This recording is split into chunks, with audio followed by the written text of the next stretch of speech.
It is four. It's 4 o'clock. It is 4 o'clock here in Jamaica. And greetings and good evening to everybody that's taken time out of their very busy schedules to join us today on the Farm to Farmer podcast here in, I would say, a little bit overcast Jamaica today. We just had a little bit of wind and rain come through.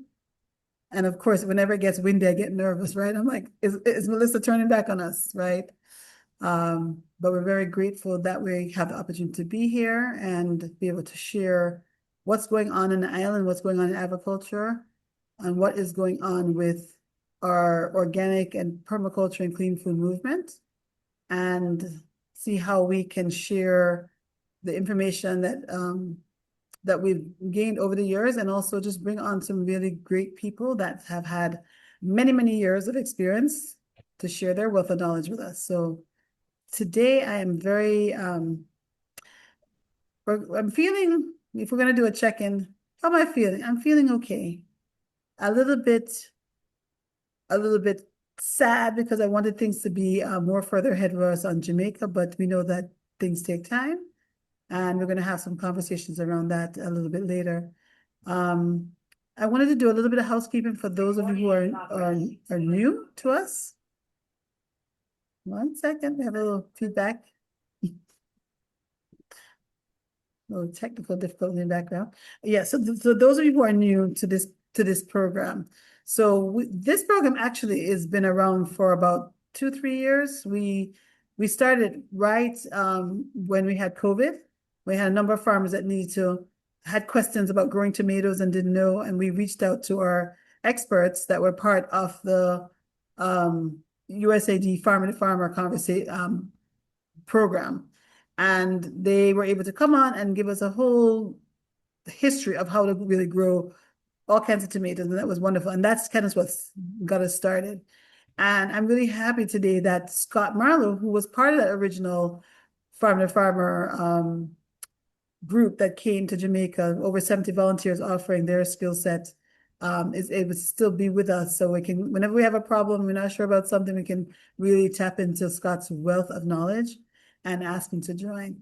So the way we're going to do this one today, sometimes we have presentations, and sometimes it's just a conversation. And today's going to be a conversation.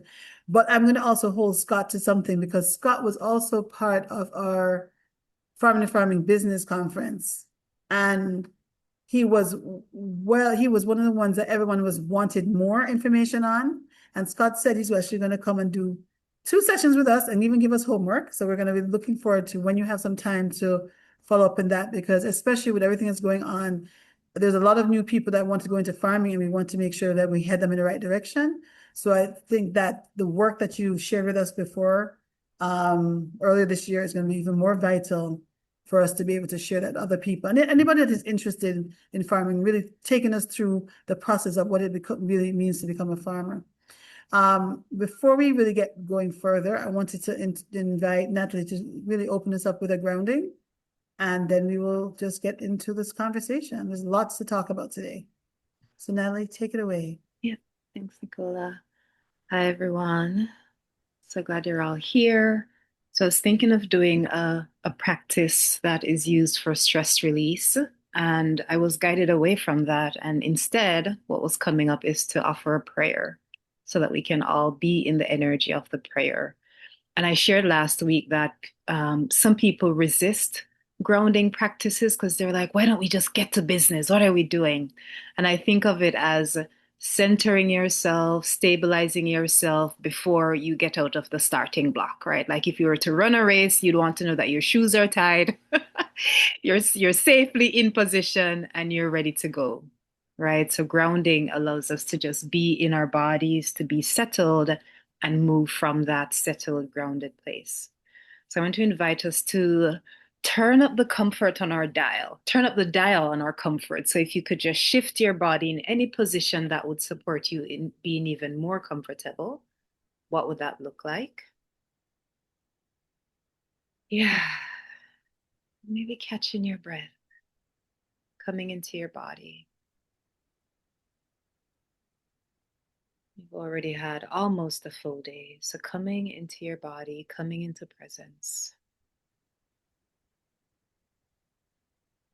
And if your body's wanting some contact, placing your hand on your chest, your stomach, anywhere else, you're welcome to do so as well. And prayer is a way of being in conversation with the divine. Some of us call that divine energy God. I believe nature is also divine. So prayer is being in conversation. If your eyes aren't already closed, you can do so whenever that's feeling aligned. And in this prayer, I want to acknowledge what is, and I also want to open us up to what's possible. And so what we're seeing in Jamaica is that many people have been destabilized. Many people have lost homes, belongings. Many people have been uprooted. And so what might it look like to hold prayers for them? What might it look like to not even separate ourselves from them because we're not in that situation right now in this moment? Doesn't mean that it isn't also happening to us. We can imagine ourselves as this one human body. And so in this prayer, I ask that we all be guided to the right answers. I ask that as we move towards recovery, as we move towards healing, we're provided with all of the support that we need, all of the resources that we need. I affirm that there are enough people across the planet who see what's happening and who care about what's happening. There are enough people whose hearts are moved to help in any way that they can. There are enough of us here with enough strength, with enough wisdom, with enough resources that can help everyone move through what's happening. I also affirm that when these experiences show up, we might think of them as being the ending. And it doesn't mean that the ending is bad, because the ending opens the way to rebirth. The ending opens the way to a new creation. And so we can all affirm that as we create again, we do so in partnership with the divine creator, the mastermind creator. We do so in partnership with Mother Nature. We do so in partnership with our highest selves and with our ancestors. And I ask that on the days when we feel despair, when we worry that there is no hope, that gentle winds come behind us and remind us that there is more to come, that there is more healing to come, there is more upliftment to come, there is more support to come. And I ask that we see evidence of this support. I ask that the outcome of this healing, that the outcome of this recovery becomes more magnificent than we can even imagine in this moment. And we can all affirm that whatever it is that we're meant to learn, however we're meant to grow, however we're meant to step into the next evolution of ourselves, of our souls, that we do so with courage, that we do so in community, and that we do so with the guidance of the divine, of the ancestors. And that we do so in partnership with nature, not seeing a separation, but seeing all of us as one and being one with nature. And I ask that with whatever else is to come, we have the strength, we have the resources, we have the courage to step into it and to create more for the future. With that, I say amen, ashe. Thank you.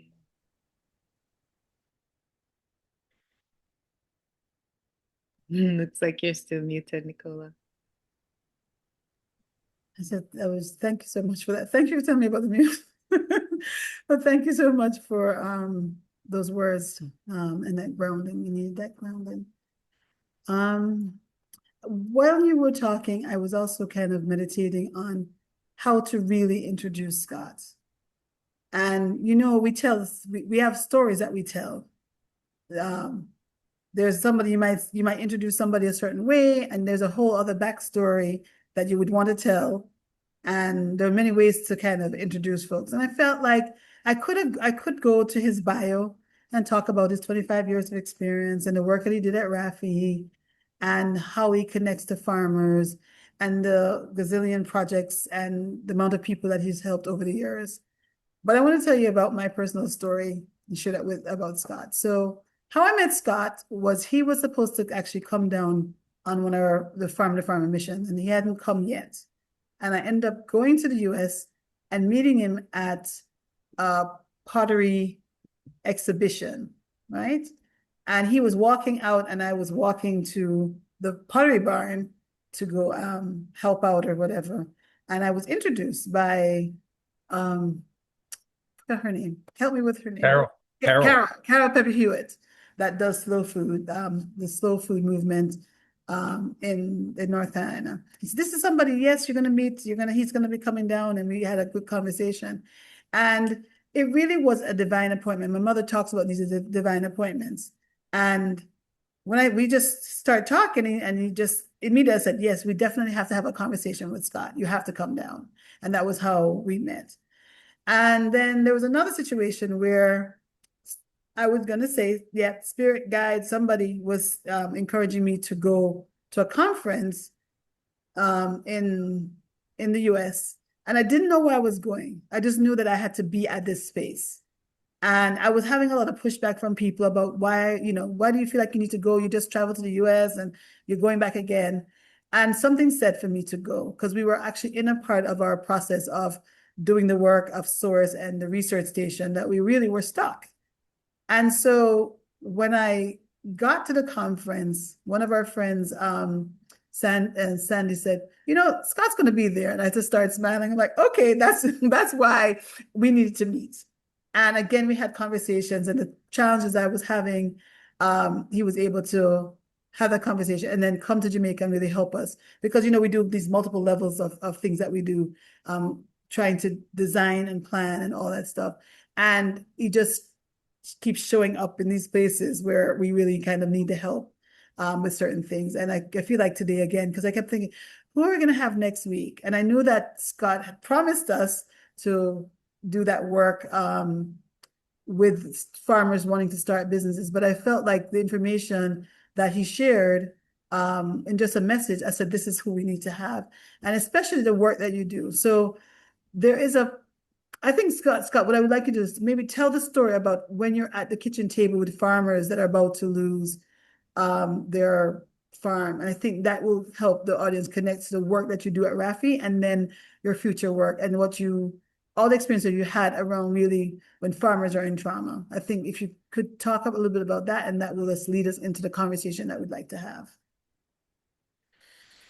Um, Thank you. And I feel like after the prayer earlier, like I don't know that I have anything else I need to add. I thought that kind of summed up a lot of what I was gonna talk about. But so my work goes back to the mid 90s. And I ran a farm survival hotline for about 10 years. I was the point person. So people would call and say, they're coming for my equipment on Friday. I just got my notice of foreclosure. I didn't get my operating loan, all those types of things. And a couple of us would spend time with them and figure out how to save the farm, basically. And in 1999, Hurricane Floyd hit Eastern North Carolina. And so that's really what took me into that kind of work, that really direct work. So since then, I've worked on probably 24 hurricanes, I think. Um, all the way from working really directly with individual farmers to coaching organizations on how to work with farmers in either financial crisis or in natural disasters. And then for the last couple of years, I was at USDA, and was in the Farm Services Agency, and so actually supervised the development of um, farm assistance programs and disaster programs and things like that. When I first started doing trainings, it started like my job was I was doing the intake and I was meeting with folks and then kind of turning the casework over to a couple of folks I worked with. But then my job was to um, learn what we could learn from all of the casework we were doing on, how people stayed in or got out or, what happened. And then to take that in two directions. One was to do trainings and the other was to do policy work. But in the trainings, when I first started doing trainings, it was all about like programs and numbers and amounts and policies and here's how you sign up for this and here's how you sign up for that. And I don't want to really acknowledge that that infrastructure is very different in the States than it is in Jamaica. And I really appreciate that. But over a little bit of time, the interesting thing was is that I morphed from teaching those types of things. And my sense of what allowed people to recover versus not was much more about soft skills of how we interact with each other, how we interact with ourselves, how we navigate the process more than the specifics of the help that comes in. Don't get me wrong, all of those things are very important and all of those things are crucial, but the interpersonal skills and understanding sort of where we are in this puzzle is a really, really important part of the process. Um, and an important part of accessing all of those things effectively. Um, so I mean, I'm just gonna, I'm, the bottom line is that, while every disaster is different in terms of the people who are affected by it and how it plays out and things like that, disasters have patterns. And we know those patterns. And folks who are smarter than me, who work on a lot of disasters, understand those patterns. And so, what I'm going to do with you is to share today a couple of the major sort of lessons learned that I've seen over a long time. Um, and what some of that stuff says and my intent is that it gives you a little bit more of a set of signposts and sort of understanding of where you are in the process to help you navigate it more effectively and frankly, be kinder to yourself and to the people around you, knowing where you are in that process. Um, the first thing, and this is the big thing, is that we are all in this together and we have to be in it together. The first part of that is that in order for us to move forward, we have to be with and care for the grief for what has come before us. And grief cannot be processed by yourself. It has to be processed in community and in relationship. And so having that opportunity to be with and process grief so that you can move forward, so that it's present. You're not pretending that it's not present, but so that you can move forward is a really important part of that process. And we were joking before we started about the old Mother Jones quote, pray for the dead and fight like hell for the living. And that's really be with and mourn for what is lost, but fight like hell for the future. And making that transition is an important piece of it. But there's more to that statement. We're all in this together. And don't get me wrong, while we're all in this together, I don't know if you've heard this phrase or not, but while we may be in the same storm, we are not all in the same boat. And it's important to acknowledge that in disasters globally, disasters tend to reinforce and amplify patterns of assets, power, and access, unless we act to undo that. They tend to reinforce those things. So when I say we're in it together, I want to make sure that I'm acknowledging that. I want to make sure that I'm acknowledging we are all in the same storm, but we are not all in the same boat. But we do need each other in order to navigate through this.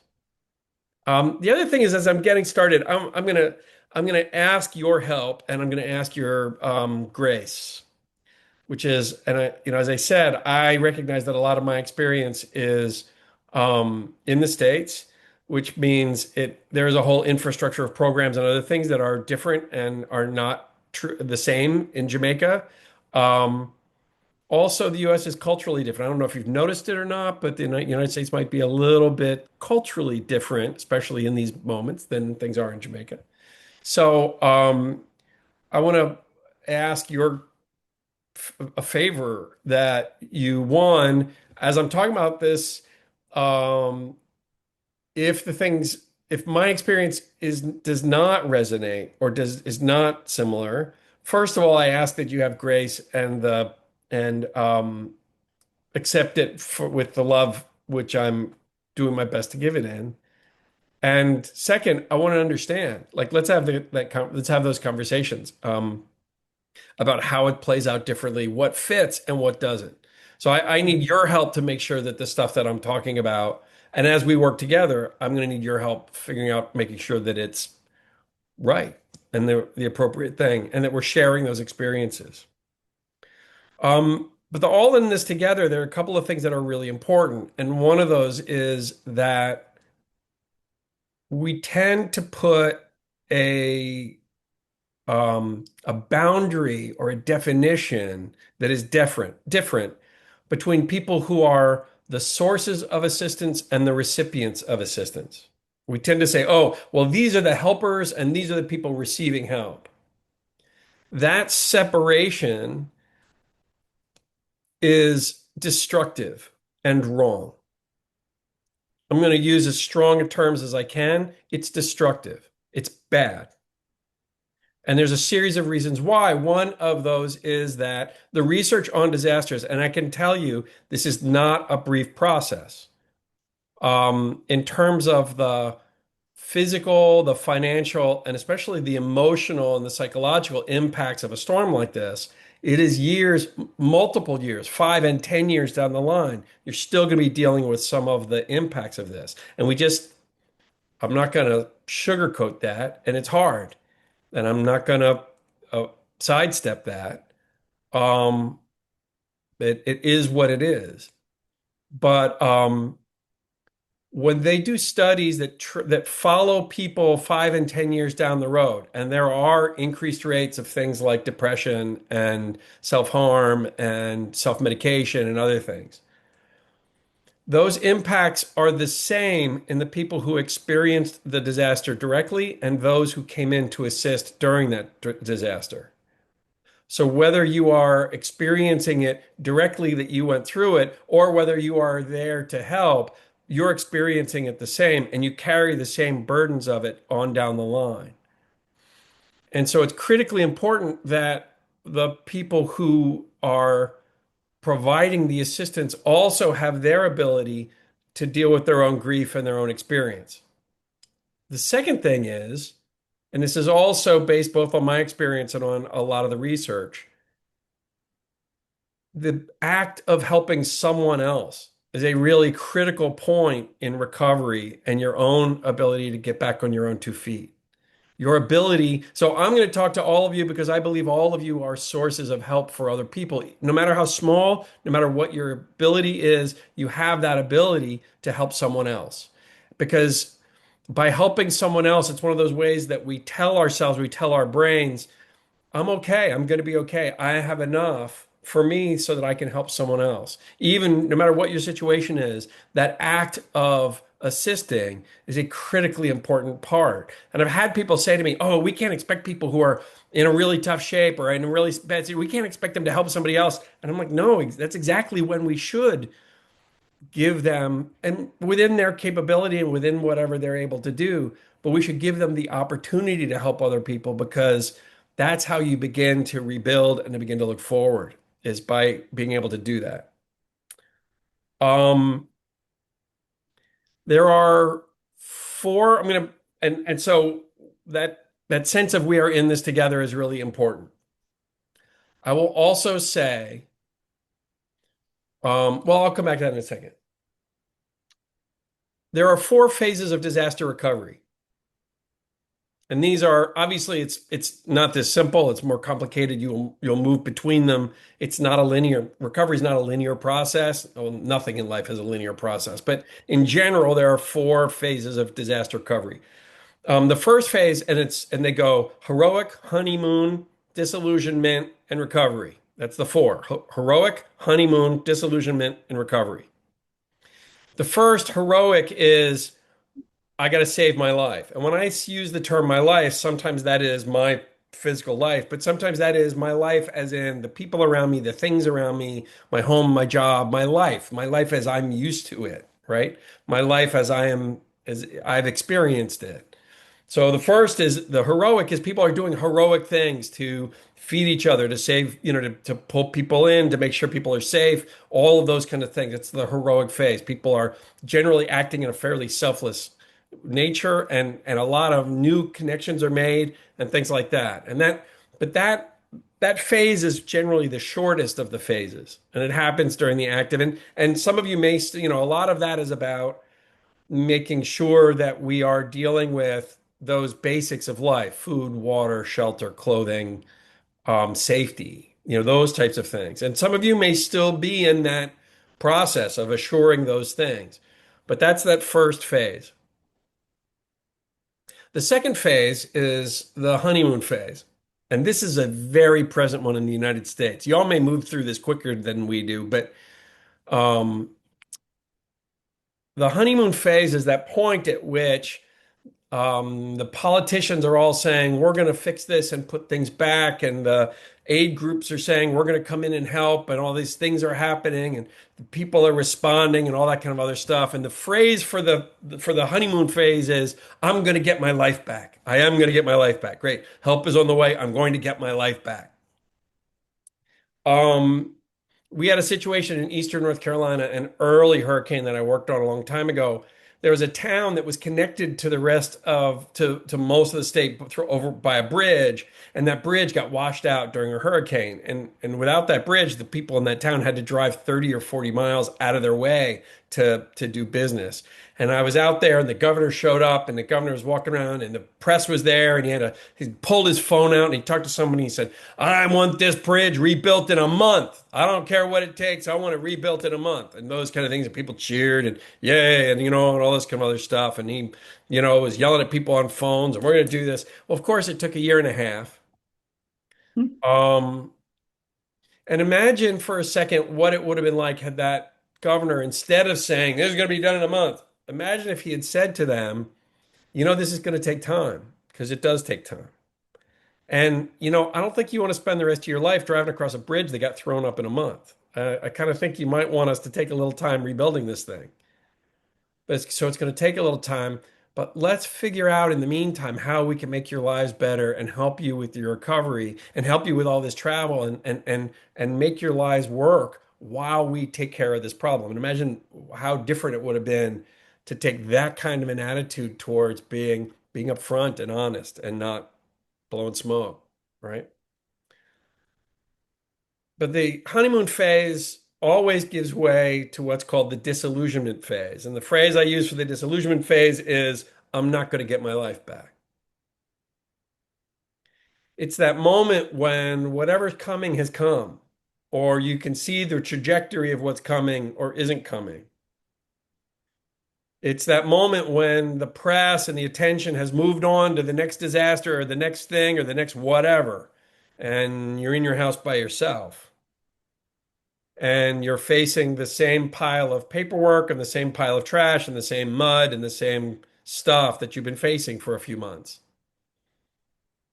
Now, you can imagine when someone hits the disillusionment phase, you can imagine what they're feeling. It's partially discouragement, and the other one is they're angry. They had all these promises, they had all this hope, it's been taken away from them. They're still grieving what was lost, and they're angry. And this is what is really important since all of you at some point are going to be helping other people. One of the things that's really important to understand about the disillusionment phase is where is that anger going to go? That anger is going to go towards the people who are helping. So no matter what happens, at some point in this process, even if you are doing your absolute best to help people, someone is going to be angry at you. And if you are navigating people that you need help from, at some point you're going to be angry at them. And my hope is that in talking about this, what we're able to do is to recognize, look, it's not about you and it's not about them, it's about the storm. And let's keep the focus there. Let's not take it personally. And hopefully, when you hit that point of either being or receiving that anger and that frustration, you're able to go, ah, I heard a talk by this stupid white guy for the United States who talked about this moment.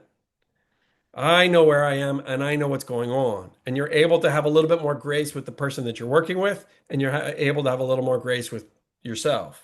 And you're able to not take personally what people are bringing at you. It's a function of the situation.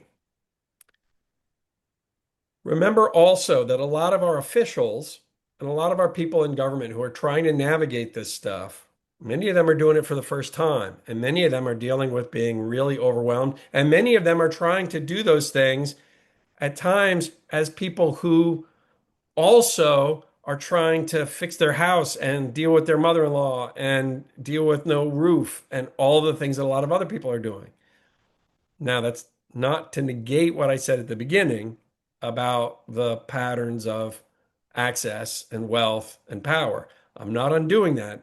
I'm just saying, as we navigate working with the people who are often doing their best to navigate how we do these programs, we want to make sure that we're doing it with grace, and with an understanding that all of us, and like we said, we're all in this together, all of us are navigating um, really difficult times.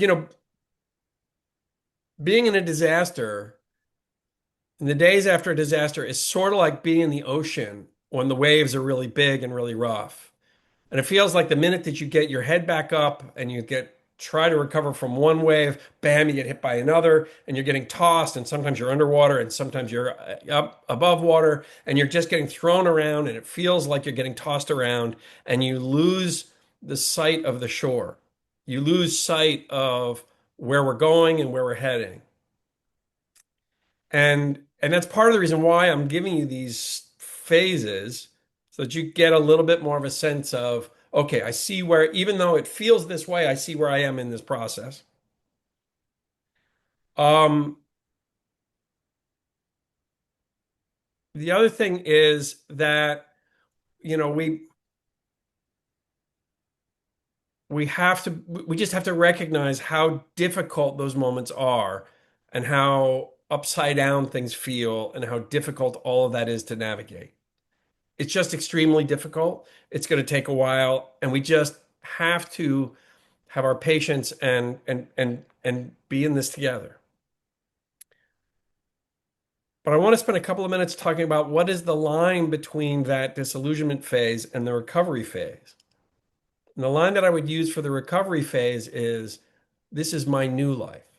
This is my life. And the transition from delusionment to recovery is critically important. And frankly, this is where we lose people. Um, and we don't lose people right away. It's a year, 2 years, 3 years. I want you all to recognize, I want you to put in your calendars the anniversaries coming down the pike a year from now, 2 years from now, 3 years from now, 4 years from now.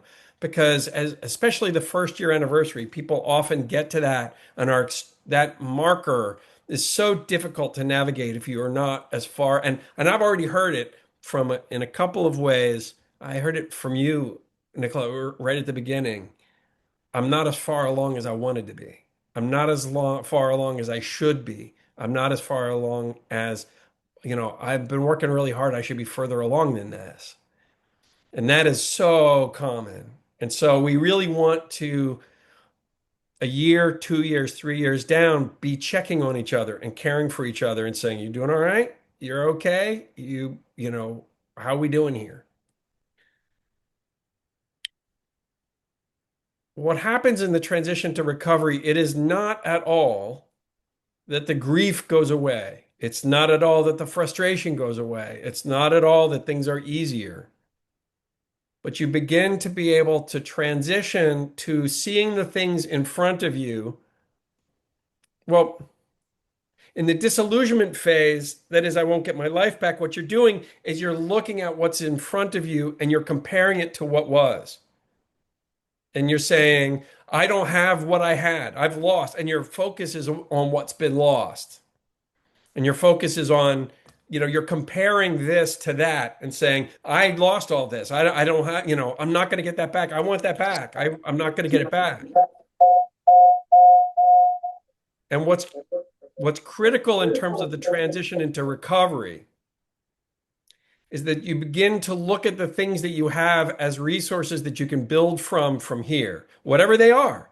These are the building blocks from which I build a new life. And some of it is not going to be as good. Some things will be lost. Some things will be gained. Right. And one of the things that's important, even and part of why I talk about this is so that those of you, as you are helping other people, you're able to begin sowing the seeds of recovery as early as possible. And part of that, for instance, is acknowledging, I lost my packing shed, but it didn't really work that well anyway. And so I'm going to build it back. And when I build it back, I'm going to build it. When I build it back, I'm going to build it back in a way, that door never worked. And when I build it back, I'm going to make sure that door works now. Or, I have a lot of, I have a lot of notes. I've learned a lot since I put whatever it was together. My old life, I've learned a lot. I'm not the person that put that life together. I'm going to put new things together. And maybe that's your farming operation. And maybe that's, your home. And maybe that's your household. And maybe that's different things. But now it can reflect who you are now. And you can move forward with it. And like I said, what's critical to allow you to do that is allowing the grief to be present, to allow the frustration and other things to be present, and to have moments together where you can process those things, because we can't process grief and we can't process those things alone. We have to do it in community. And there are lots of ways of doing that. My understanding is that a lot of your earlier calls were basically people telling their stories. This is one of the most important things that you can do. This is my experience is when I sit down and talk to people, when I first start a case, the first thing that I do, the first thing that I do is to let them tell their story and do it multiple times, not just once. You have to tell your story over and over again. You have to tell your story in ways that allow you to make sense of it in your head. And each time you tell the story, it will start to come clearer and come together a little bit more each time you tell it. But we have to tell our stories. We have to be talking to each other and we have to listen to each other's stories. And what's really critically important is each of us has our own story in this. We all know that different people experience things in different ways, and some have it really bad and some have it not as bad. But I think we have to allow people to have their stories in a way that is not hierarchical. There's no judgment there. It's not, oh, well, but all of you, I mean, I've done it. Like, I'm sure all of you have been in conversations where someone said, oh, this thing happened to me. And then someone else goes, well, this thing happened to me. Well, this thing happened. And it becomes a competition for who's more pitiful. Like I've done it. It's not very good. Um, and we need to not do that. We need to just be together and allow ourselves to have the stories and to have those experiences and have the grief. And again, it's critical that this is not one way.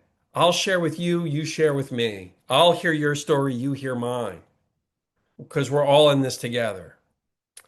Um, I'm going to stop there and just let me say one last thing about that. One of the things that I see very frequently, especially among farmers, is that when they start getting assistance money in, what they focus on and what they grab a hold of is wanting to put things back the way they were. And I can tell you, no matter what the disaster is, and even among folks in the States who have really good crop insurance and really good disaster programs and everything else, the money from it, the money that comes in a disaster rarely puts everything back together again. Rarely, if at all. And so part of this transition from disillusionment into recovery is looking at what you have and what you have coming in and asking, it's not about, oh, I want to put things back. Oh, I need to replace this. I want to replace these things. It is the core question is with what I have now, with the money that I have now, the resources that I have now, the who I am now, the knowledge that I have now, the drive that I have now, what is my best way to use all of these resources to build something positive going forward? It may look completely different from your old farm or your own old household. It may look completely different. It may look very similar. But the point of the exercise and what makes that turn is that process of being able to say, to envision a positive future different from your past and accept that difference. To be able to say, it's going to be different. Some things will be better, some things will be worse, some things I miss, some things I don't. But it is going to be different and it is going to be mine and it's going to be my future. Where people get into trouble a year or 2 or 3 years down the line and where people struggle is when they're not able to do that, when they're not able to, when you're in that storm of the ocean, you can't see very far. But after a little while, you have to pick your head up. And, we tend to just be looking down and looking down at our things. And we have to lift up our eyes and look towards a positive future, look toward what we're able to build and what we're moving towards. Because the sooner you can do that in your process, the sooner you can start to say, you know what? And what I build back, it's going to be different. I want to do this instead. I don't want to do that. I didn't like that in the first place. It never worked. I want a different one. Right? My planter never quite worked right. I'm going to get a different planter. I'm going to do that differently. Right? Whatever those types of things of what you want to be true and what you are working towards are a really critically important thing to begin to get into your thinking and into your conversations and into your planning as early as you can, because it is what allows you to turn that corner. It's what allows you to look out further and begin to get into your body the fact that there will be a future, that there will be a positive future, there will be good things about it, and get it into your body and into your brain. I mean, that's, we have to work with ourselves. And so, as we turn that corner, there's so many different things, there's so many different ways of dealing with it, of dealing with a lot of, there's, we tell stories, but also there's humor. You have to have humor in this stuff. Humor is critically important. What is it? Excuse my language, but Wavy Gravy was a hippie clown, and he used to say, if you don't have a sense of humor, then this shit just ain't funny anymore. And Absolutely. and we have to have some humor. So anyway, I'll stop there, and that's what I wanted to share with you. And Natalie, I thought what you said at the beginning just so summed all that up. It was just such a beautiful thing. Normally I have a lot of words, but today I'm so grateful for the conversation, obviously Natalie and also with Scott, because I'm wondering, with everyone that's on this call, we have about 45 people. How many people have heard this or even had this thought or this conversation within? And I'm not blaming the ministry and I'm blaming the government, but just I've had this experience of having this conversation, of looking at it through these lens. And I just wanted to kind of open that up for the conversation because immediately so many things are popping up for me. Just my experiences down, between even Source Farm, the work that we're doing, going to Westmoreland, all the demonstration sites, and actually going through a lot of that, hearing people's anger. And I just want to open it up. What are people feeling about what we just heard? And I feel like we want to like take this, which we do have it, we are recording it and just share it with everybody. And in the middle of everything I said, I always want everybody to like go tap a friend or somebody else that's doing part of this process and invite them in so we could even have more of a conversation. Because I'm not feeling like most of us are having this conversation in Jamaica. Am I off this? Somebody open up some of the unmute some of this and let's get a little conversation going. What are you feeling from what Scott just said? Can you raise your hands?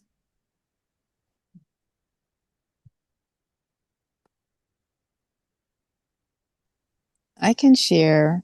I'm really appreciating that you've had like a longer view of it, Scott, so that you're able to say, oh, these are the phases that typically show up, even if, it's not linear. We can expect to see all of these things. And with anticipating that, planting the seeds of recovery from earlier on, I think that's so important.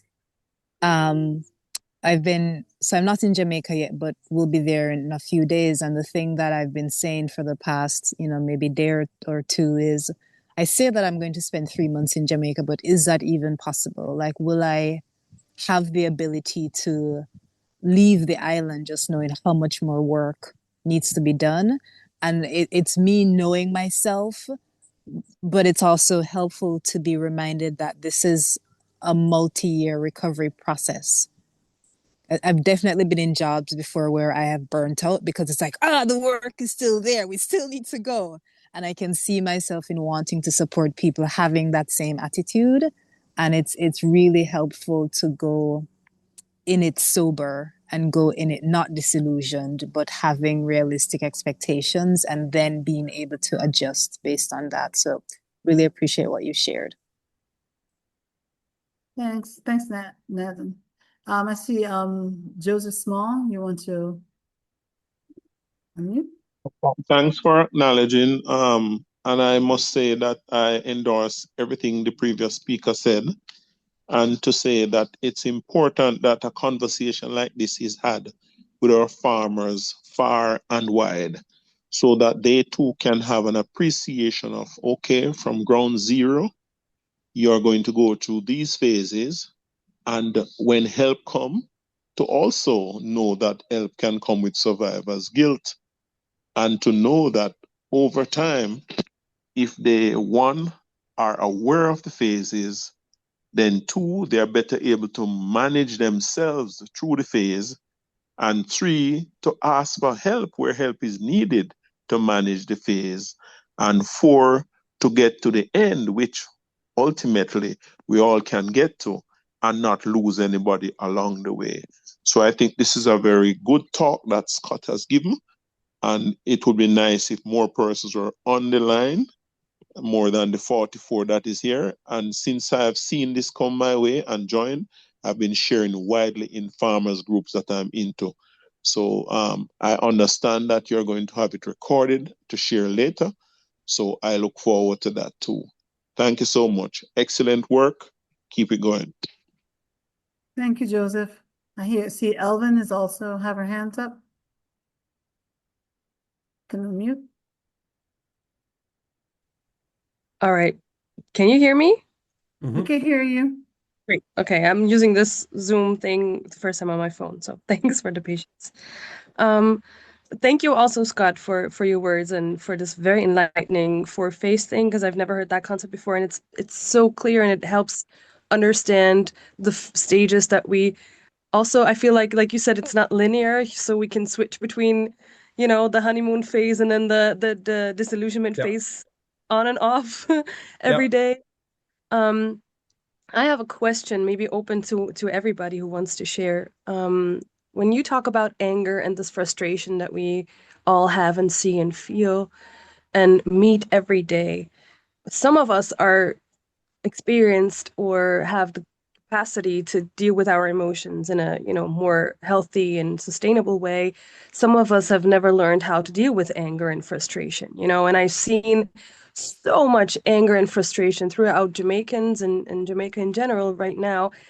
even previous to Melissa, right? This is already a nation that is suffering a lot, that is frustrated with the recent elections, you know, how the country is developing and stuff. So there was already a lot of anger and frustration before, and now it can be channeled to, you know, again, the government, the organizations, whoever is can be the target of this anger and frustration. So my question is, how can we, if we meet somebody with that anger and frustration, how can we deal with this so this anger and frustration doesn't lead to giving up, right? To feel like hopelessness is the only thing we can hold on to, or that we end up being in because this anger and frustration just doesn't fucking go away. You know what I mean?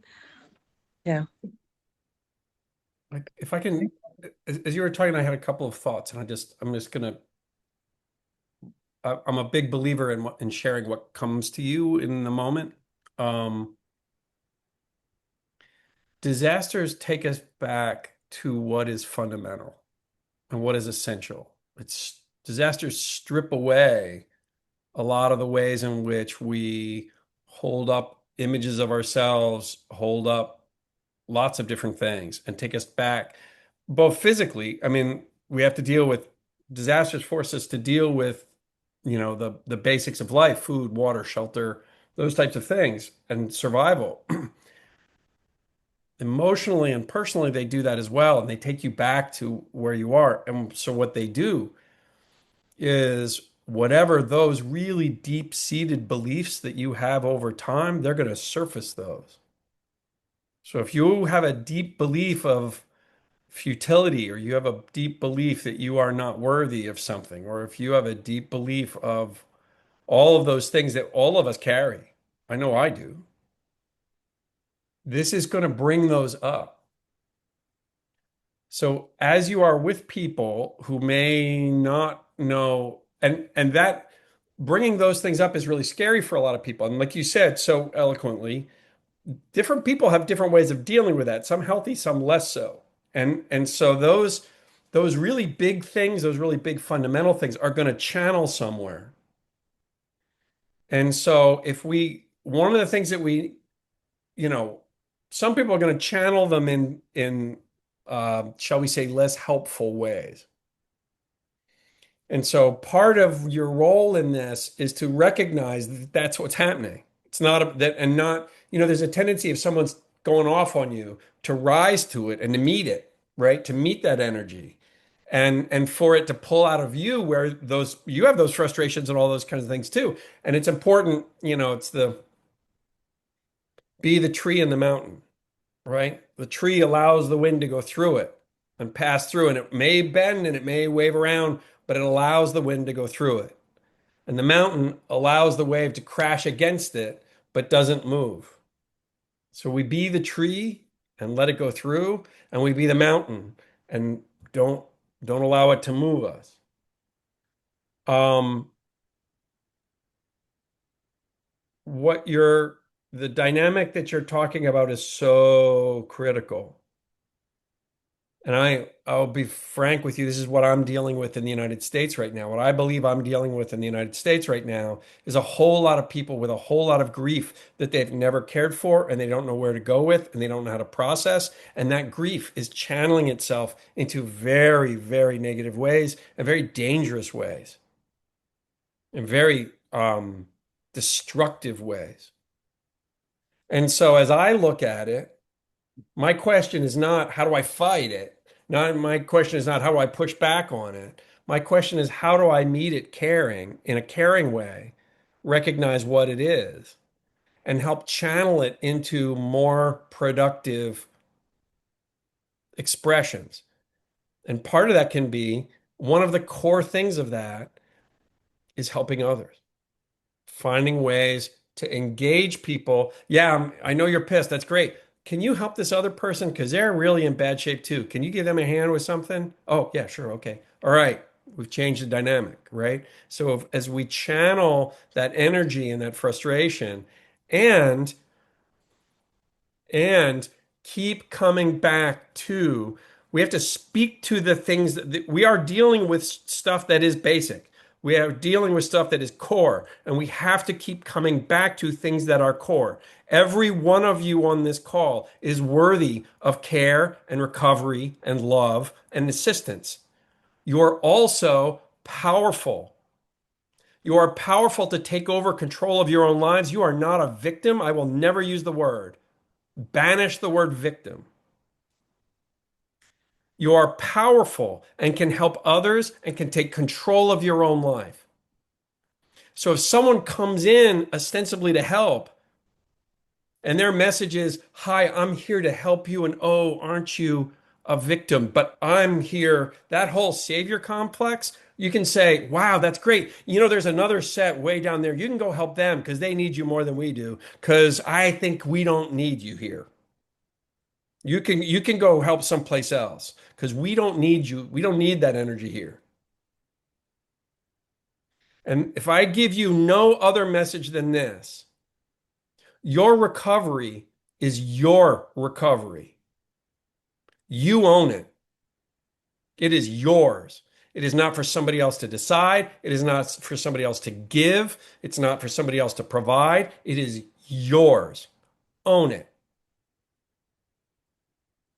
And take that power and take that control. And that's what's going to turn things around for you. That's how you channel it. And you're going to have all of this crap. I'm telling you right now, every pattern of dysfunction, of government issues, every pattern of corruption, every pattern of, like I said, every pattern of power, access, and wealth that you have ever dealt with is going to come roaring in here like crazy.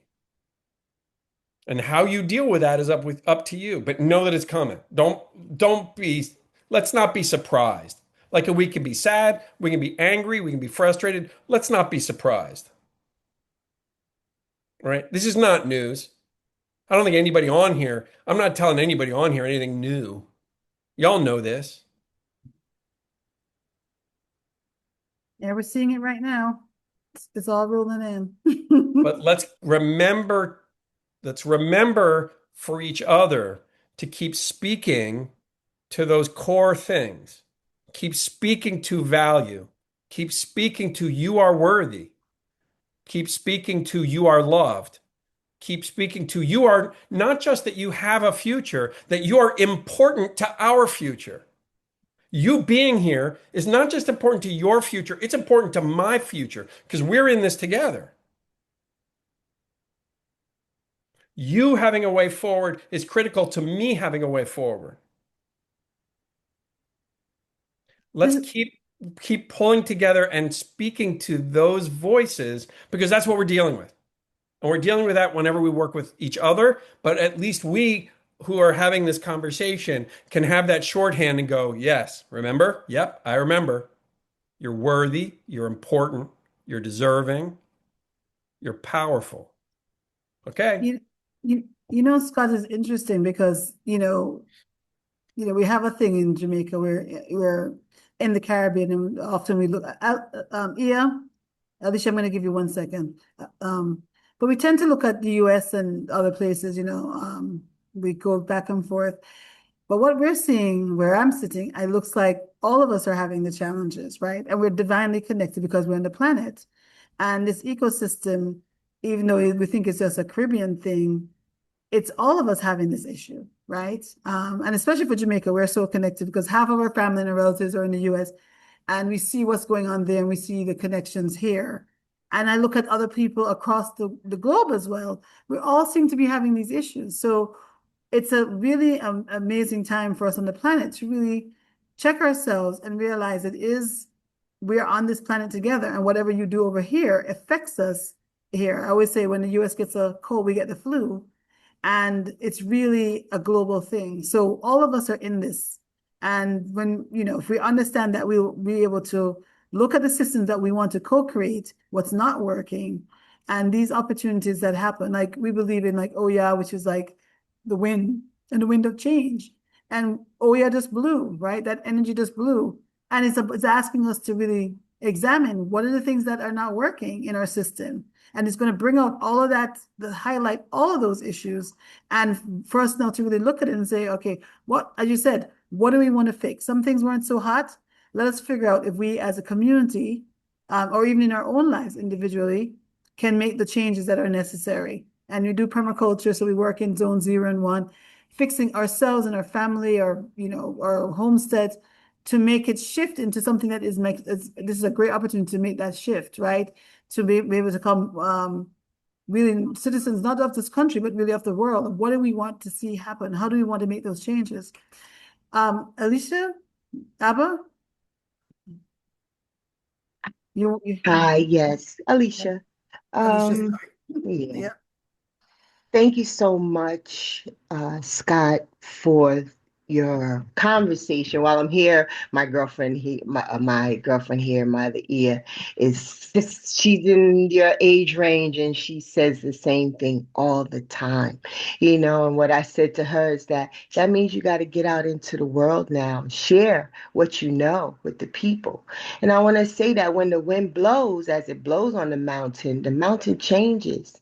And thank you for giving us a way to change, right? Quietly. We don't need you, but down the hill they need you. And Nicola is very that person, right? She'll tell you, we don't want this and we don't want that. This is what we want. And I know here in the States, I'm a person, when I see something, I move now. And everyone is not like me. And for me, I felt a sense of shutdown because no one where I am is on where I'm at. So I said, I'm going to have to be in the second phase because they're not moving the way I would move, and nothing is moving the way I want it to. So that means I'm not in the first phase of this process. And then it makes me feel like, well, what am I doing? Well, you know what I'm doing? I'm coming to the podcast. I'm gathering seeds. I'm planting. I'm doing the work on this side. I'm inviting people to the podcast. I'm inviting people to the farm that I was just asked to manage the farm, right? Like, I'm like, oh, wow, that threw me backwards. So I'm now doing what I've learned in Jamaica, what I'm learning, what needs to be done here, so that when we come together and we start to see that, like you said, what we're doing here, is healing us so that we don't catch a cold, so that you don't catch the flu. So if we don't fix ourselves over here, every strain, you're going to always catch that stronger strain. The wind is no joke.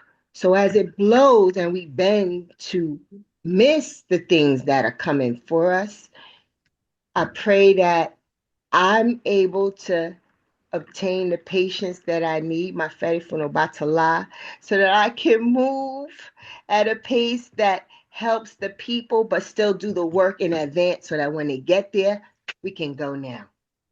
Thank you. Thank you so much, honey. I appreciate that.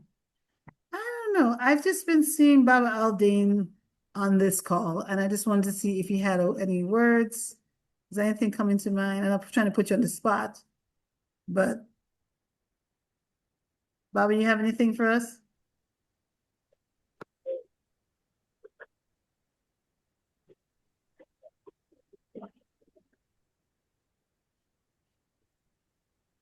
I see it. You're mute. Not getting. Maybe when you're ready, you could put your hand up again. I know I put you on the spot, but I was hoping that you'd be able to share something with us coming out of that space. Anyone else that wants to share? Oh, Baba. Okay, there you are. You can unmute.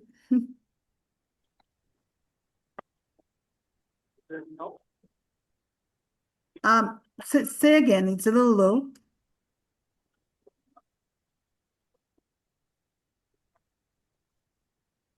Not quite hearing you.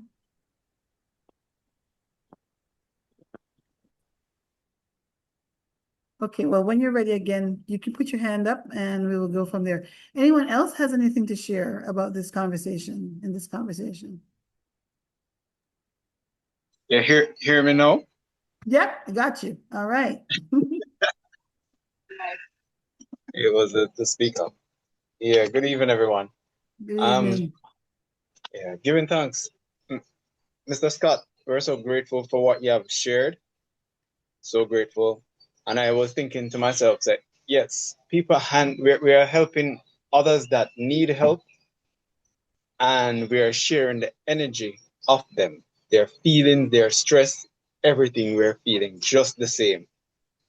And I am so happy that you point that out, because a lot of people, they don't know that when you share with others, you share that energy with them. You share their feelings, you share the same stress.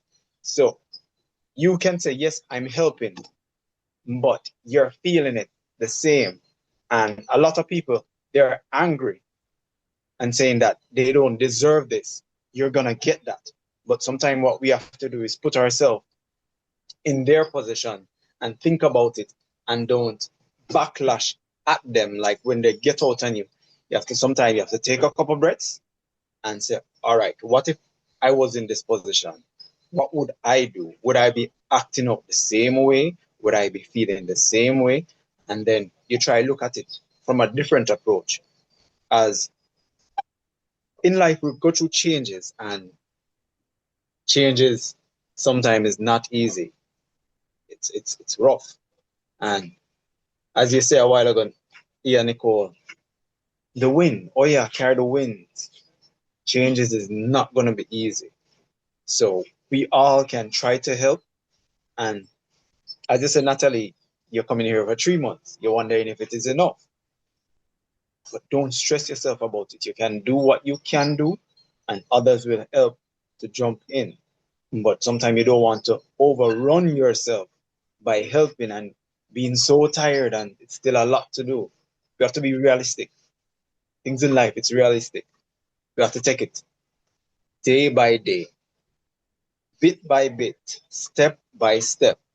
Yes, it is a step back, but sometimes we have to look at these things as every disappointment is going to be a better appointment, because who to tell? Further on in the future, now they're doing the changes, fixing the roof, getting rid of the zinc. If we have a next storm hitting, the debt could be worse. The debt tragedy, it could be worse.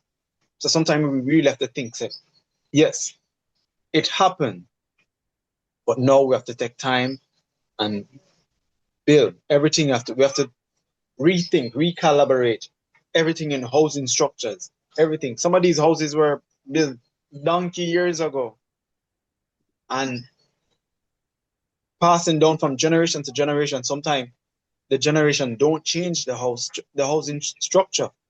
They will just put on the same zinc, a zinc mash up, them just change it.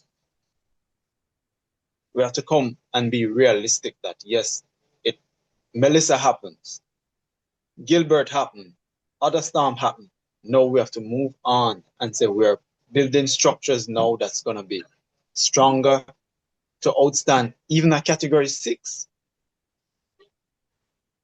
a category 5, because we cannot control changes. Changes is a must. But helping each other, as what Scott says, we're all going to feel it. We're all sharing that energy. So we just share it with love and just think sometime before we backlash at them. Because the energies, we don't know. A lot of people going through a lot of stress. And if you were in that position, you were like, wow. To be waking up and have no roof, have no house, have nothing, and to be depending on people to come and help you. Sometimes some people don't want the help. So I'm so grateful for all of us here sharing. Where's Jasmine? Lloyd, can All you right. please mute? I see, I know that Mr. Maitland is on. I just saw, I'm not sure, Mr. Maitland, you were on earlier. Are you able to pick up? Because you have your own set of program, and you've been the forerunner for agriculture for so much. And I was on listening in on your podcast the other day. Yes, I'm on. Yeah, so just wanting to see what is your perspective. You've been in this business for a long time, and you've seen a lot of stuff, and we're very grateful for Scott to really take us through those process, because I think it's important for the farmers everybody in Jamaica that's going through this experience, but even more so for the farmers, how we can get some of this information across to them about these different phases, because right now I still think that people are, people are trying to pick up the pieces, but there are also a lot of people in shock. So what do Can you I think speak in to terms that? of how can we share some of this information with folks? Well, I think we have started, and it is good that we have organization like Drome to help to well, it's limited still, but I'm sure there are other organizations here like the Women Network Group, and maybe perhaps people from Nicole, this is JAS, Lloyd. right? So once the organizational structure is always a good way, and in Jamaica we have had so many organizations and institutions, and we have really mashed them up over the years. It's really the coffee farmers don't have anything much. The cocoa farmers, right? The livestock farmers, well, with the exception of the goat farmers. So, from a perspective of the organization, the commodities, once we pull together as organizations and members and part of the group, it become much easier. As isolated people just going about their business all by themselves, it's not going to work. The teamwork is key. And this is really a start. And I really look forward to more such events to make sure we keep the dialogue going. Thank you. Thank you so much, Mr. Maitland, for sharing. The lines are open, so anyone wants to share or sharing their experience? Oh, Dorian? Yes. Sorry, Dorian. Interesting that Patrick came on to talk about organizations. One of the things that has happened, and I think frustrates the small coffee farmers, is that they were not as directly hit as the West, but very, very badly hit all the same. And that this is year 3. My personal frustration, and Scott, I'm very grateful for thinking myself about the different processes, is that I see that we have an opportunity to change the whole industry. It's a moment where we have to change the industry, where small farmers have to have a different role to play. You can no longer tell a small farmer, you can't pulp your coffee. If they could pulp their coffee, they'd be able to keep what they have reaped in all the rain, and at least they would have a little bit. But we still have a colonial structure, and it's time to change. And maybe the winds of change, the winds of Melissa, are giving us an opportunity to look at things in a different way. And that will be the phase 3 of the recovery. It's not relief. It's not the second phase, but we have to build towards that third stage because we have, 6 months? 9 months before the next hurricane season? We have to think about how we're going to structure ourselves, how we're going to try to protect our fields, our homes, our people, our markets, our products. And this is an opportunity to do it, and we mustn't miss it. If I could, I'm so glad you brought that up. I think that's a really important thing, that in how you navigate this next narrow window of time, you have the opportunity to shift the dynamic. Now let's talk about how we do that. How we do that, one of the things that governments have to do in the days following a storm is to quantify the damages of the storm. And so what will happen, and I'll speak for the United States, I think the same is probably happening in Jamaica. Anybody has to do it, but they will call commodity groups, they'll call cooperative extension. They'll say, okay, give me numbers, give me numbers. It's a quest for numbers. Small scale and direct market farmers are the numbers that they have the hardest time finding. So one of the greatest things that y'all can do out of the gate, and you were talking about the smaller scale coffee farmers and others, one of the greatest things you can do now is the chance. Your experience of how important that scale of farmers is, now's your chance to prove it by saying, look, two things. One is here's what was lost, but here's the second thing. We were talking earlier about there's still food in the farmers markets. Is there food in the grocery stores? In the United States, following Hurricane Katrina, the farmers markets were feeding people in New Orleans 6 months before the first grocery store opened. Farmers markets and direct local food feeds people. It is security in natural disasters. It is critical. The role that small scale farmers play to feed their communities immediately when nothing else is moving. The stores aren't open, the shipping's not happening, stuff is shut down. The role that direct market farmers play is absolutely critical and is critical to recovery. This is the time to document that case. This is the time to show, look, we're feeding you in a way that they are not. The industry that you're paying all this attention to, they're not feeding you right now, and we are. And I don't want to put words in your mouth, but we see this a lot. That I'll give you another example. I know a farmer in Eastern North Carolina who's got corn and beans and a bunch of other stuff, and he wanted to bring his son back, but they didn't have enough money coming in to bring his son back. So they opened up a dairy. In the United States, when I say that to a farm audience, people laugh because nobody makes money on dairy in the United States.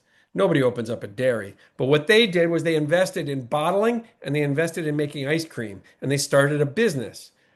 And they got a grant to open up a retail store. So all of their milk was leaving their farm in somebody's hand, and whether it was a bottle of milk or it was an ice cream cone, but all of it was leaving their farm in somebody's hand. So instead of just employing two or three people, now they're employing 35 or 40 people in a persistent poverty county. And everyone goes, oh, yeah, that's a nice niche. It's a nice thing. It's kind of cute. Yeah, isn't that nice? Except two hurricanes went directly over. When I say directly over, I mean eyewall. They got slammed. But because they were grass fed and not a confinement dairy, they were able to keep their milking going by using generators off the PTO of their tractors. Theirs was the only milk in the grocery stores in their whole area for 10 days following two different hurricanes. That's not just a cute, nice thing. That's not just that's a free. No, that's food security. That's national security. That's important. And so all of the times that you've ever had somebody go, oh yeah, that farmers market stuff, that's not, give me something real. Where are the real farmers? Every time you've dealt with that kind of stuff, ask them where they are now. Ask them where they're getting their food now in this whole thing. And I apologize. I get intense on this stuff, and I apologize. I don't mean to heat up. But what I'm saying is there's two parts to this. One is you want to definitely document what is lost and what the damages are to make sure that it goes into those damage assessments and that people's living is recognized and things like that. I will give you one big thing. We talked about this early on. Disasters are also when a place when people's land tenure gets challenged, Yeah. right? So we've talked about having attorneys available to help people make sure that they've got formal land access and formal agreements and formal documents. I'm telling you straight up, that's going to be in this whole thing. It's coming, and we need to make sure that we're aware of it. But this is also the time to make the case for what you are bringing to the table in terms of the security of the island, in terms of people getting fed in a disaster or an upheaval. And it's absolutely real. It's absolutely important. So the people who are showing up to your farmer's market, even if there's only a couple of weeks of food, who are getting fed right now through the farmer's market, make sure that they know that they need to tell that story. And I want to share with you one other concept. Sometimes in recovery and in stress and those kind of things, we think people are depressed. We worry about depression. People get, because somebody talked about being stuck, and feeling overwhelmed and stuck. And I want to give you a different term. This is different from classical depression. It is about it it this is there's a term which is demoralization. And I want you to remember the term demoralization. And demoralization is the term that comes from being stuck because you've been working hard and you've been doing what you're supposed to do and you're not getting progress. It's a very different thing. How you treat it is completely different, right? Classical clinical depression, you can treat through medications, you can treat through different things. Demoralization is not that. And as a matter of fact, treating it as depression is not terribly helpful and actually can be negative. Demoralization, what people need is the beginning of the sense of of their own power, their own ability to determine their own future. And you deal with that by changing the game. You deal with that by changing the outcomes that they are looking toward and by helping get movement. Sometimes it's helping to get movement on very specific, very simple things. You know, I I need a tarp over my roof, right? Or whatever those things are, you know. Um, but sometimes you can do that by shifting focus and saying, you know what? Screw them. We're going to do this ourselves. What do we have the ability to do? We're going to take back this recovery for ourselves. Um, and I just have one other thing and I just lost it, but it'll come back to me. Um, anyway, go ahead. Well, we have Donette, you had your hand up. Yes, Nicole, thank you so much. Thank you so much for your continued sacrifice. I I have so appreciated this forum. I'm here with a friend of mine who was sharing with me her vision that she has gotten for Jamaica. And as I listened, you know what came back to me? My brother, who is in Duncan's, he spoke of what happened immediately post the hurricane when a little topside where he lives, every single home was affected. Every home. There was not one home that was touched. And so the community came out. Everybody came out and they made a commitment to just work on one home per day. Everybody came together and they focused on one home per day. And that was how they started the journey of recovery immediately post hurricane. My older folks speak of a time in Jamaica when they had what they call day for day or morning sport, when the community would come together and they decided whose farm they're going to be working in on which day. And they would just build their small community-based farming.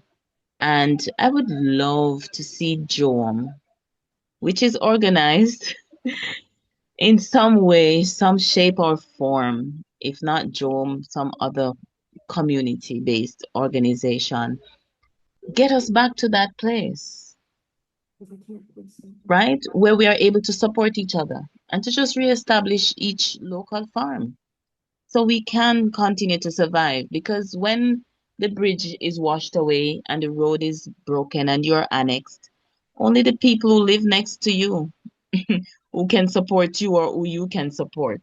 So why not do it before the disaster strike? That is what I would love to see us getting back there.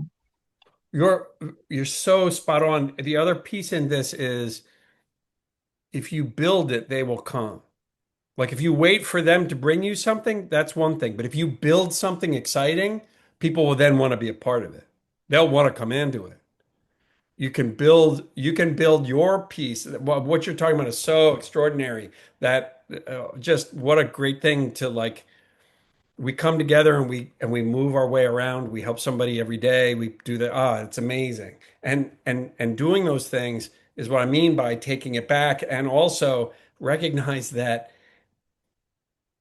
you know, the government people will be jealous because you're doing their work. And so they're gonna be like, no, no, no, I want to be part of, like you take the momentum away and you take the center away. It's a very powerful thing in so many different ways. So just so you know, we have been doing it between Source Farm and also Joan.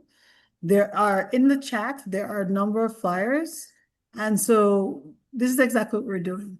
So each week, in the middle of the week, either Thursday or Wednesday, you'll see us going to different demonstration sites to help. We were in St. Elizabeth last week, and actually it was just a Joan team that kind of showed up. I'm like, where's the rest of the people? But we went and we cut the chainsaw, we cut trees, we moved, and we cleared up and we helped them, pick up all the litter, made compost, all that stuff.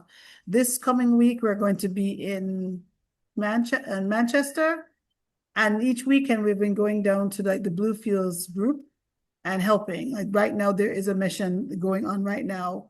So we're running a couple different missions, so everybody knows. Elvin, who was on earlier, she was on last week's mission, where we went and we gave out, there's water, we help put together our kitchen.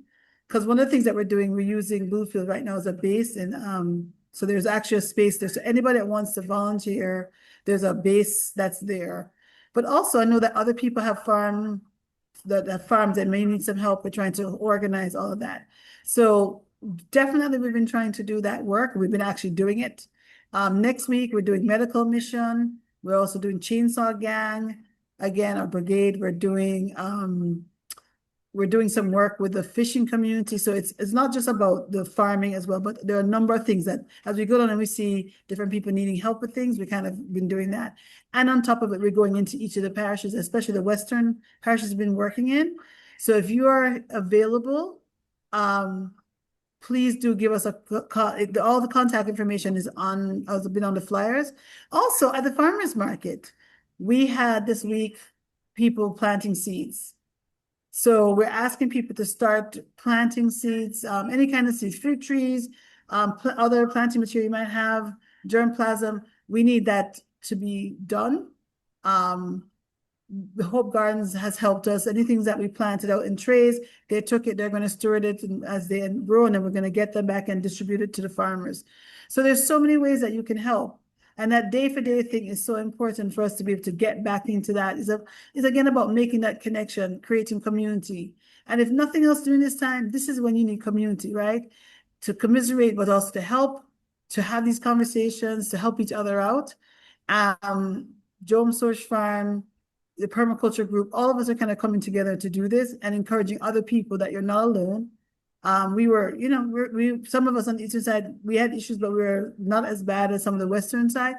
This is where we created that opportunity for if you are in Kingston or if you're in a space where you're not that affected, you can actually come and have and give a helping hand.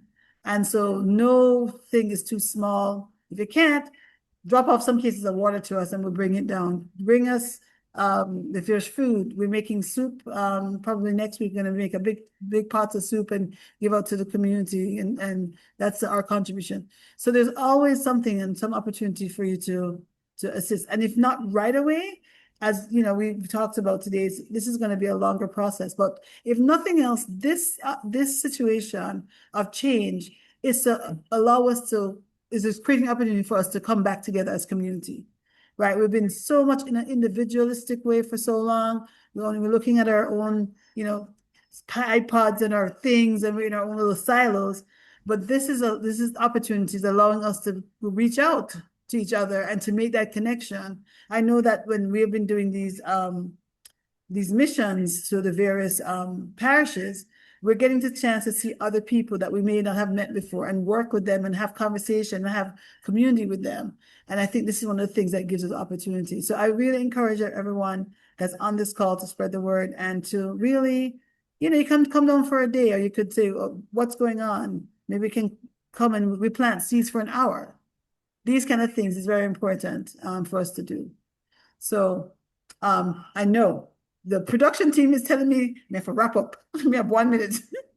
But I'm going to ask, before we Thanks, Scott. Scott, of course, I'm always so grateful when we are able to have these communication, and then we know that, but we have other things that we have a couple of things that we want to share before we let you go and do the official thanks.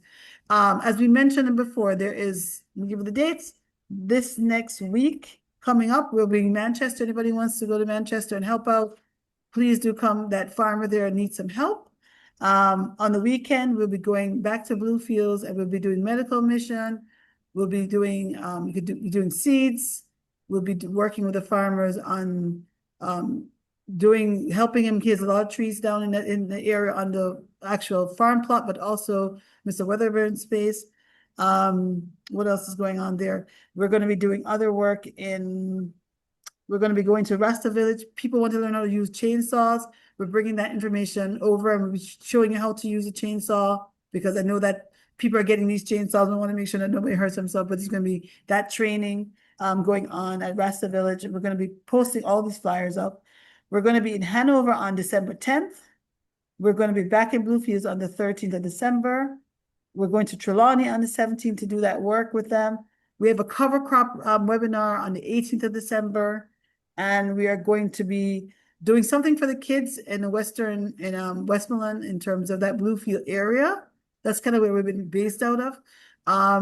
Because when we're down there, we're interacting with the kids. They've lost everything. Everything wet up, all their notebooks, everything is all over the place, right? So we want to see if they're going to, try to get back to school in January. So we want to be able to do a little bit of holiday thing in the form of back to school supplies. So anyone that's on the call that has the ability to buy a pencil, to buy a notebook, please do reach out to us and we'll make sure that we make that collection so we can make that happen. And also just if you have the time, you have enough time to plan, we're asking for, to come down on the 20th or 21st to be able to help make that possible. I'm trying to think of what else we've forgotten.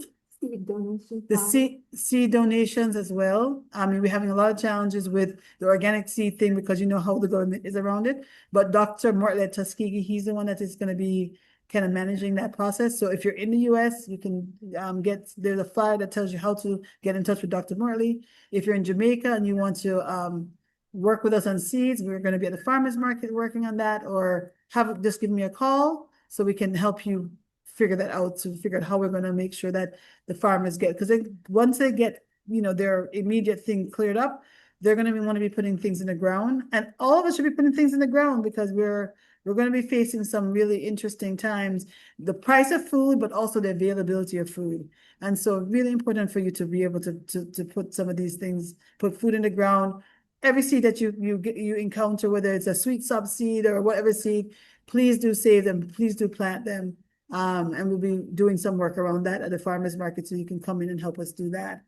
I'm trying to think is there anything else that we've forgotten that we've been working on? Donations. All right, donations are still accepting donations to make this work possible. So please do reach out to us in terms of that. The PayPal on Source Farm is there for you to do that. I feel like there's something else. Oh, Rashana, you wanted to mention about the chat? Yes, good evening, everyone. I have been sharing the link for our group chat. Here is also a QR code. So if you have your phone on you right now, if you're watching on your computer, you can scan this and it will add you to our farmer to farmer group chat. We've been reposting all of the flyers that have been shared, all of the points of conversation that Scott had shared in the Zoom chat, and we will also be sharing out the YouTube link to this presentation as well as our other ones. So if you guys want to stay connected with this community, I really highly recommend that you join the chat. All right, thank you so much. Thank you so much, Rashana. And one other thing, if you see in some of our flyers, you see rock, it's Jamaica rock, right?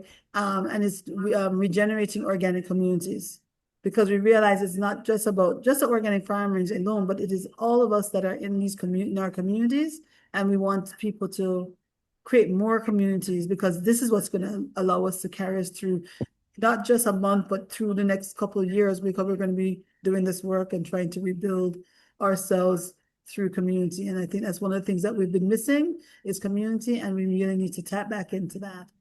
I think that is it, guys. Again, Scott, we're gonna give you and then pass it on to Natalie, I think. Okay, go ahead, Scott. I just wanted to share because I apologize for I don't remember who it was, but someone who was talking who said thank you for your sacrifice. And I want to be really clear about something. Like I said earlier, when we work on financial crisis or in natural disasters, we are able to get back to the things that are core and efficient. It forces us to peel away the crap, the stuff that we add, all of those things. And I've been in this long enough to be with people through difficult times is an absolute privilege. It is absolute privilege, not a question. It is not a sacrifice. It is not a problem. It is not an imposition. It is an absolute privilege to work with people through difficult times because it brings us all back to the things that are core and the things, and it allows us to connect in ways that we've never connected before. And that is a huge privilege. And so I want us to take all of that old language around the values that values help over receiving help, that values that separates those two things. I want us to take that language out. It's my privilege to be able to spend time with all of you. I have learned things today. I will learn more things. I learn every time I'm on one of these calls, every time we talk and we spend time together. It is absolutely my privilege to be here. That is not a toss off one-liner. That is what I deeply believe about the work. And it is also how somebody mentioned, burnout and things like that. How I navigate those things is to be grateful for the opportunity to be in this space with people and be focused on the things that are so fundamental. So I just wanted to bring us back together on that and that importance of both giving and receiving, that it is all one, connection is all one thing. Shay, thank you so much for that. Yep, it is with gratitude that we get an opportunity to do the work that we do. I'm going to ask Natalie if you could close us out. Yeah, happy to. That was yummy. Like we just had like the potlucks where everybody just brought something delicious. Like I feel full. I feel full. So I'm going to invite us to enter into a process of digestion. And for me, what this means is just really taking in with our bodies, with our souls, with our spirit, all that we were fed today, right? The wisdom, the advice, the opportunity to be exposed to different frameworks, a renewed sense of hopefulness, all that we receive, just take it in. The reminder to grieve, the reminder of what emotions might show up, just taking it in. And a concept that has been coming to me is, what if this is some spiritual assignment for each of us? We're here on the planet now while this is happening. So could it mean that before getting here, we signed up for this? So, in those movies when everyone's going out on their mission and they suit up and they have their planning meetings. So this is a planning meeting and we have these weekly, right? And so if this is the mission that we signed up for, what are we taking from the planning meeting? And can we step out into the world with both courage and practicality, with resilience and with care for ourselves and for other people? And at the end of this mission, what do we want to be different within ourselves, on the island, and in the world? Can we already start to step into that difference, step into what's possible, the working, the sharing in community?